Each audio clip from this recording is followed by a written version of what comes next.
15वें अध्याय का 18वां श्लोक। यस्मात् शरम अतीतो अहम अक्षरात् अपि च उत्तम अतो अस्मि लोके वेदे च पठित पुरुषोत्तम।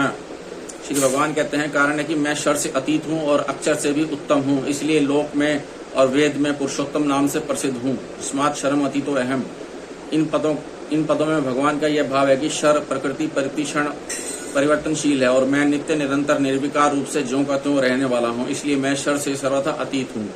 शरीर से पर व्यापक श्रेष्ठ प्रकाशक सबल सूक्ष्म इंद्रियां हैं, इंद्रियों से पर मन है और मन से पर बुद्धि है।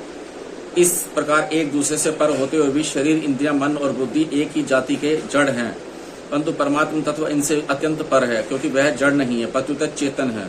अक्षरात् अपि च उत्तम है, यद्यपि परमात्मा का अंश होने के कारण जीवात्मा अक्षर की परमात्मा से तात्विक एकता है, तथापि यहाँ भगवान ने अपने को जीवात्मा से भी उत्तम बताते हैं। इसके कारण ही है परमात्मा का अंश होने पर भी जीवात्मा शर जड़ प्रकृति के साथ अपना संबंध मान लेता है और प्रकृति के गुणों से मोहित हो जाता है, जबकि परमात्मा प्रकृति से अतीत होने के कारण कभी मोहित नहीं होते। परमात्मा प्रकृति को अपने अधीन करके लोक में आते हैं, अवतार लेते हैं, जबकि जीवात्मा प्रकृति के वश में होकर लोक में आता है।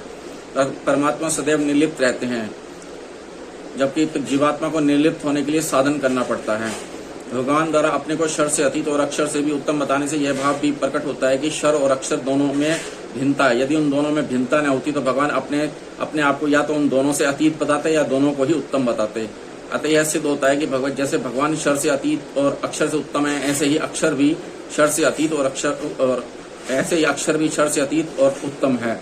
अतो अस्मिन् लोके वेदे च पठित पुरुषोत्तम। यहाँ लोके पद का अर्थ है पुराण, स्मृति आदि शास्त्रों में भगवान पुरुषोत्तम नाम से प्रसिद्ध हैं। शुद्ध ज्ञान का नाम वेद है जो अनादि है। वही ज्ञान अनुपूर्वी रूप से ऋक यजु आदि वेदों के रूप में प्रकट हुआ है। वेदों में भी भगवान पुरुषोत्तम नाम से प्रसिद्ध हैं। पूर्व श्लोक में भगवान ने कहा था कि शर और अक्षर दोनों से उत्तम पुरुष तो अन्य ही है। वह उत्तम पुरुष कौन है, इसको बताते हुए भगवान यह रहस्य प्रकट करते हैं कि वह उत्तम पुरुष मैं ही हूँ।